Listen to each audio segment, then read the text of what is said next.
Larson here, author of Practical Jazz Piano, A Comprehensive Approach.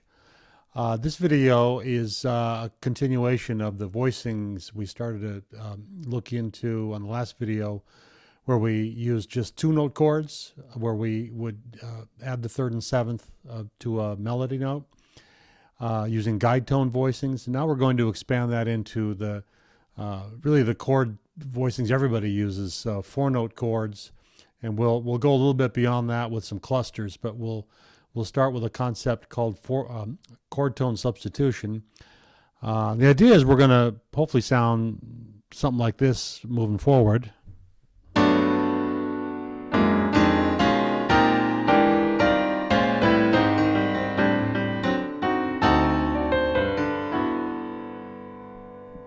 All right, so if you've got the book, grab it. If not, hopefully buy it.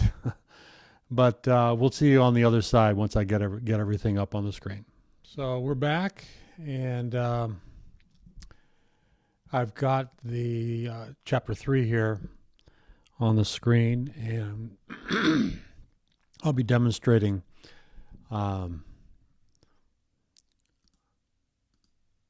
like this. But if you need to see the keyboard as well, that can be helpful. All right, so this section of the book and just the topic of jazz piano in general, there's probably nothing more important than this, because we need to know what the vocabulary is of this music. And the first thing we talked about, well, the first thing we talked about was texture. And then I talked about just these simple voicings, and we centered more on, or focused more on guide tone voicings. And this is where the chord tones that really aren't needed, the root, which is played either by the left hand or a bass player, or it really just exists in the listener's ear, and the fifth. The fifth really doesn't define the chord, so it's the third and the seventh. And of course, with two notes, they can be played in two ways. Either the third can be on the bottom, the seventh can be on the bottom, and they've got labels that go with those. So A position is third on the bottom, B position is seventh on the bottom. So, and we looked at the tune "Here's That Rainy Day," and in fact, let's see here. This is what we kind of looked at here, where I had the tune with the basic root position left-hand chords, and then went ahead and took the third and the seventh, put it under the melody note, which is a common way. This is going back to that texture video. It's a common way to distribute the hands, so it's etc. All right, so we did that in the last video. Please revisit that if you need to. But one thing I didn't talk about was chord motion or progression, and that's something you want to understand, and maybe would want to reference a theory book. But in this part of the beginning of the book, the focus is mostly just on the 2-5-1 chord progression, which is so common in this music. And the point here is you can see that if you're only playing the third and the seventh in the right hand, well, this is the motion that results.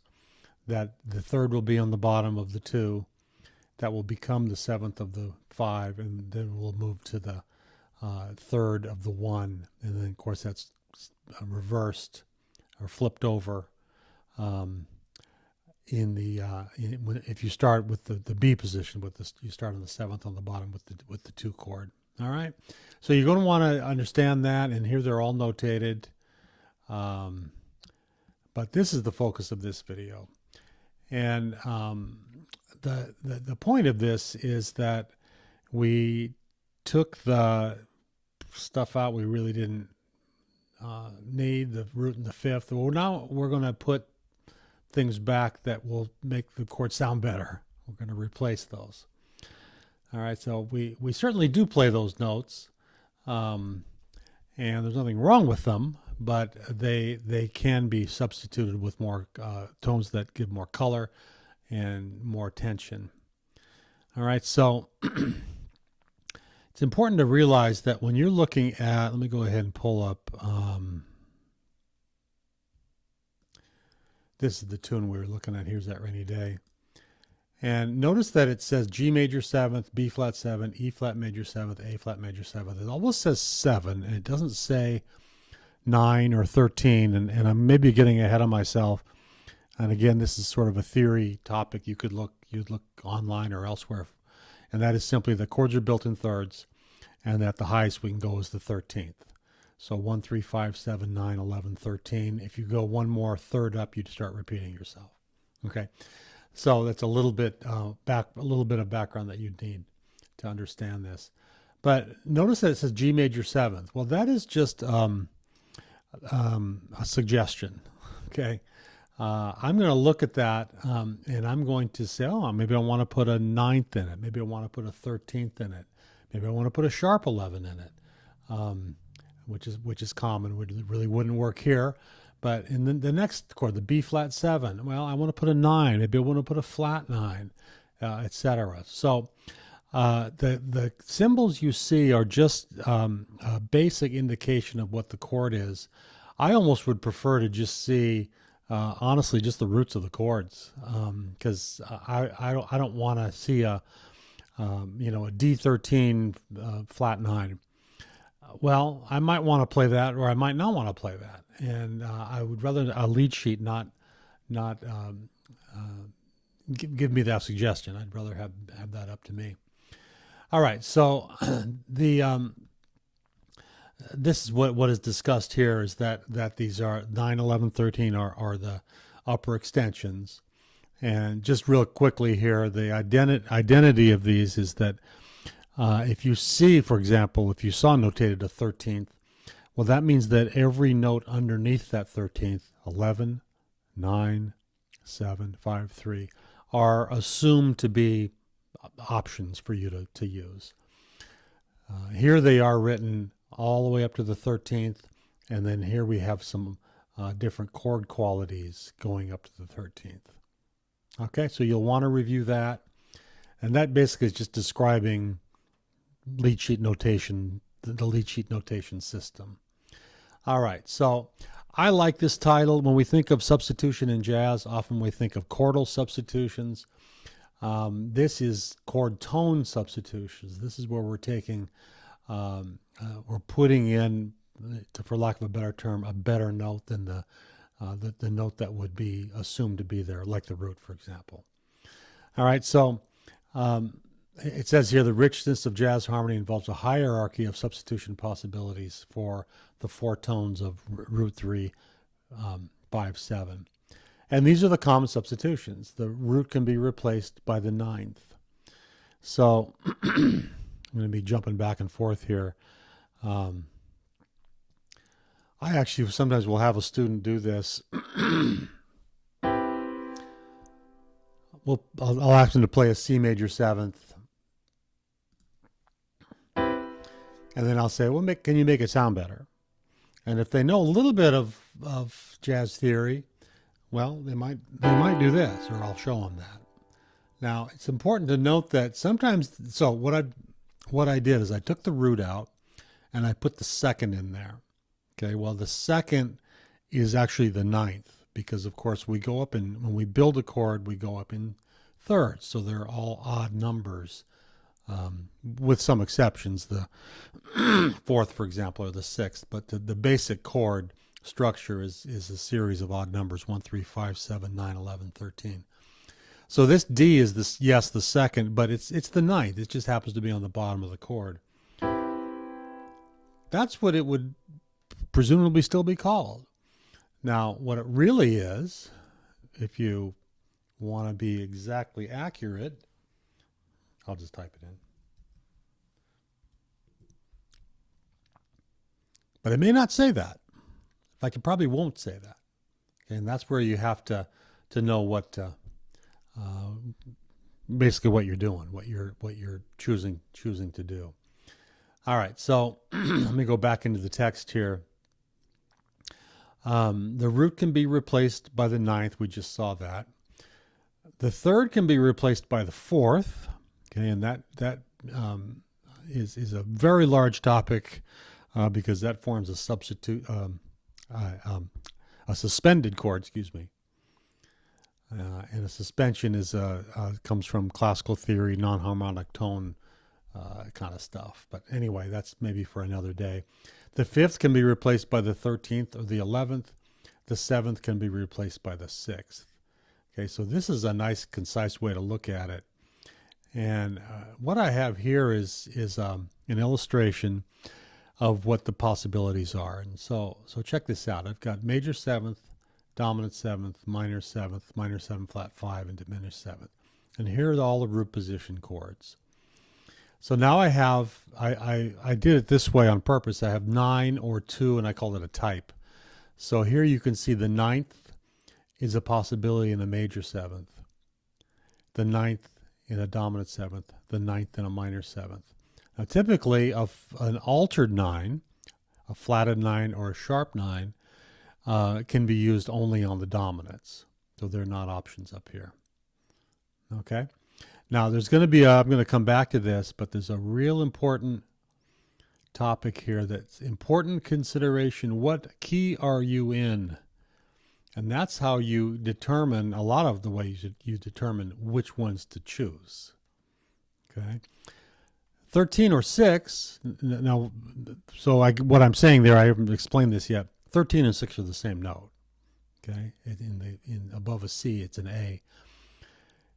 13th is a possible substitution for the 5th in a major, in a dominant, and in a minor. Flat 13 in the dominant 7th, not the other ones. And the 6th, notice here it said above that the 7th can be replaced by the 6th. There it is. The A has replaced the B. The A has replaced the B flat here. All right. The 11th or the 4th, notice that the 11th usually isn't played with a major 7th. You know, there's exceptions to all these rules, obviously. Some things can be very non-functional and sound awesome, like this voicing. Sorry, I love that sound.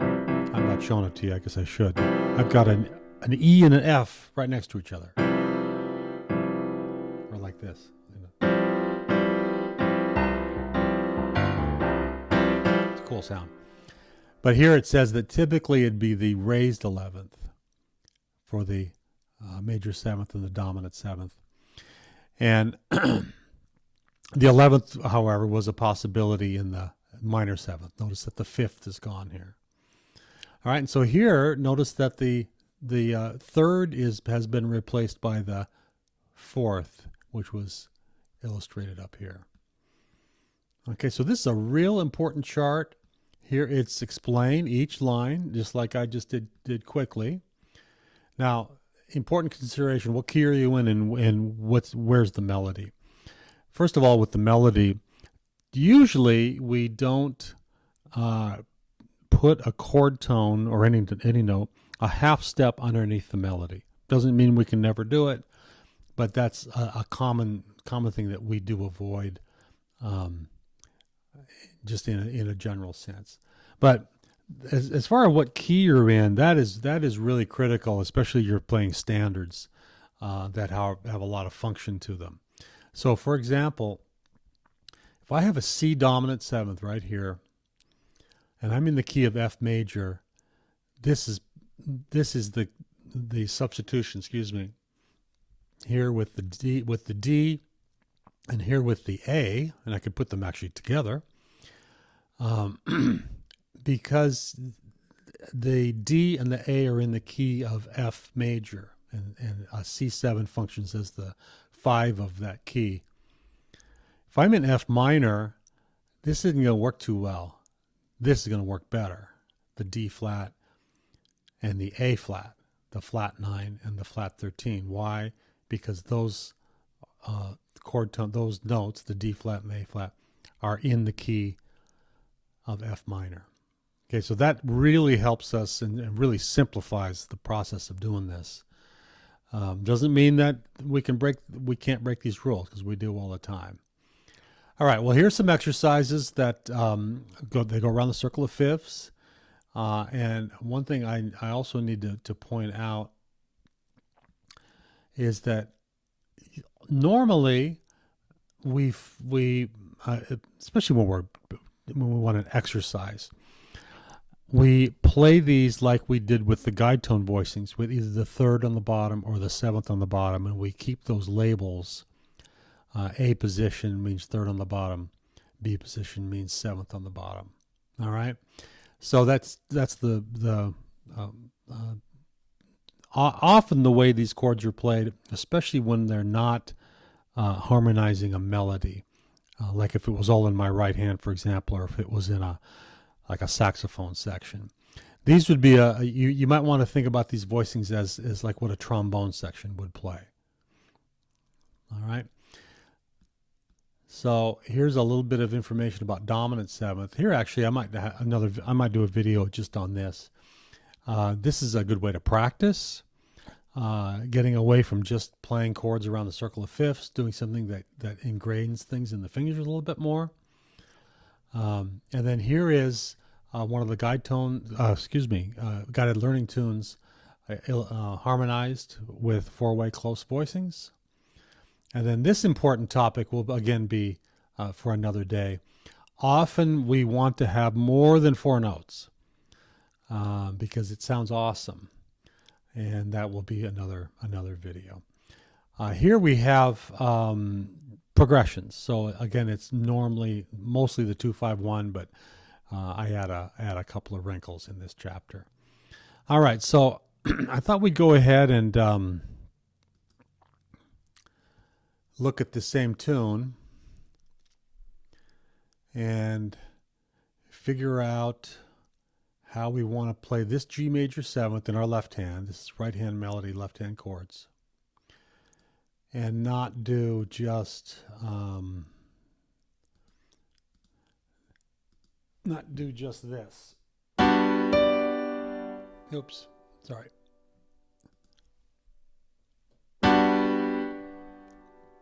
I'm going to go ahead and switch over to and hopefully this will all work here. All right, so there's the G major seventh. Well, I guess my keyboard's going to disappear. That's all right.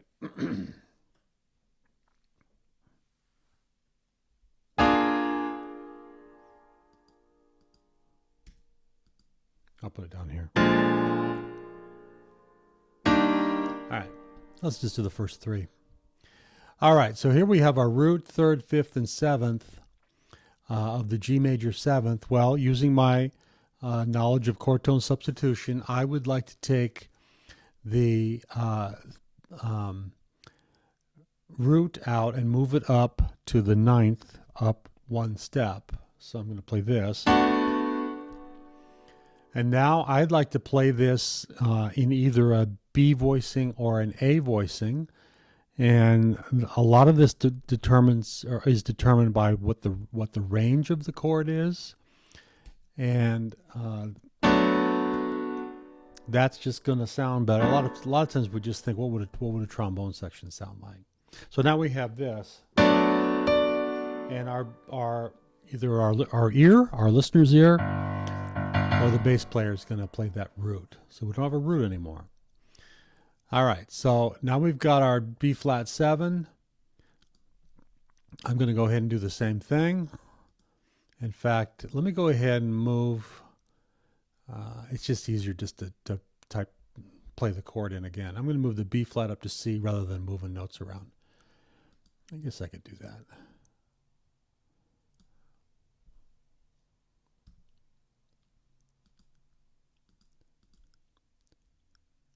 Okay, forget it. I'm going to do this. All right. What you're looking at here is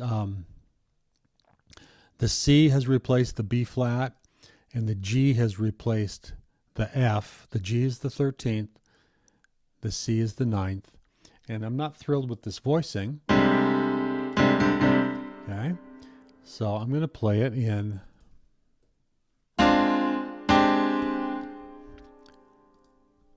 a B position chord. So now I've got the 7th on the bottom, so 7 and 9, 3, and the 13th is the G. So now I have, all right, E flat major 7th. I move the E flat up to F, but notice that I'm really kind of leaping down here from this chord, the B flat. I'd rather have that smoother, and I'd rather have either the 3rd or the 7th on the bottom.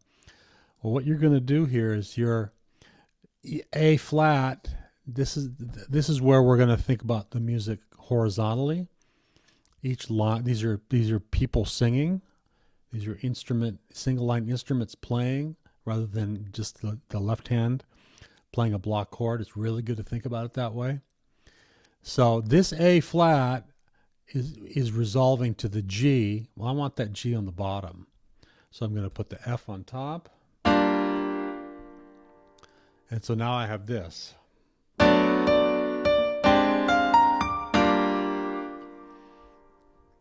right. The A flat is going to be here.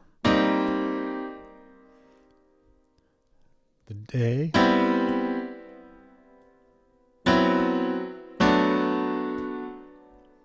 That's where I started, or that's the same position that I started in with that G major 7th. All right, so I'm in, I've got my, now I'm on the A flat. I've got my 7th on the bottom, and I have my B flat, which is the 9th. I've got my C, and I've got my E flat there. All right. So let me go ahead and play that again.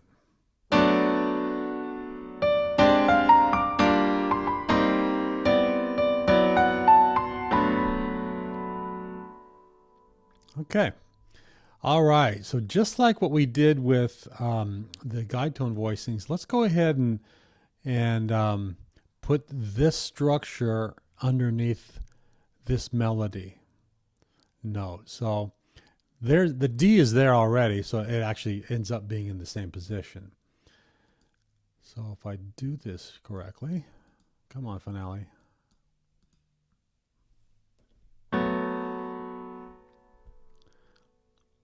All right, so now I've got the 7th on the bottom, the F sharp, just like it was up here. The 9th is A, the 3rd is the B here, and then the melody note.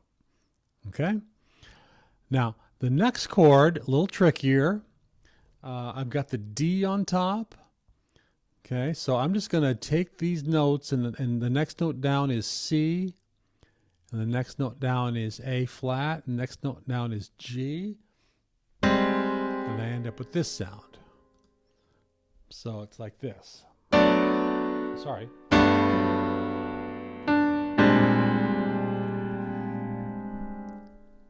All right, so let me just keep going, and then we'll review everything here. I think I'll just do the first 4 chords. Now we've got the E flat major 7th. We have the D here. So the D is right there. The next note down is B flat, and then G, and then F. I'm just taking these exact notes and just in the chord is being inverted based on what the melody's making me do. Okay. Now I've got my C. So underneath the C is the B flat, then the G, and then I have to flip up and I find the A flat, excuse me, the E flat. So I end up with, where am I?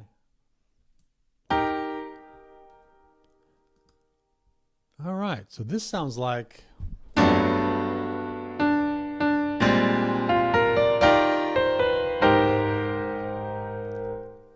right, and I'm just, notice I'm not doing this. I could, play the same the chords in the same rhythm as the melody. One thing I can do is I can harmonize other notes in the measure based on this chord. So something like,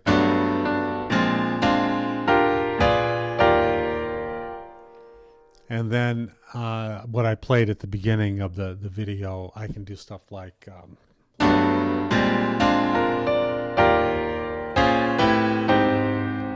so here I harmonized these two notes, and that's a real basic reharmonization. Okay, so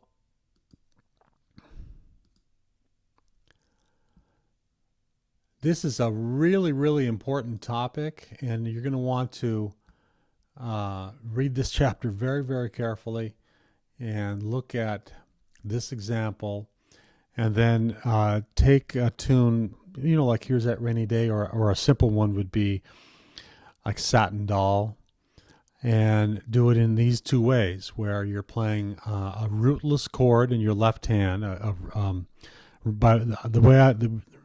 reason why I call them rootless, and you've probably heard that term, or you may have heard that term, is rootless voicings simply mean that, well, the bass player is going to be playing the root of the chord. And then take that knowledge of, so it's this tune. Okay.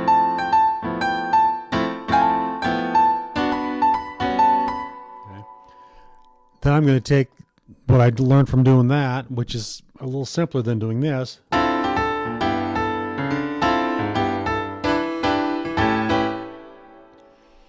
All right. So when you get good at playing the melody on top of the chords in the right hand, you can, let me go ahead and I guess I did mean to do this. I'll do it as a bossa.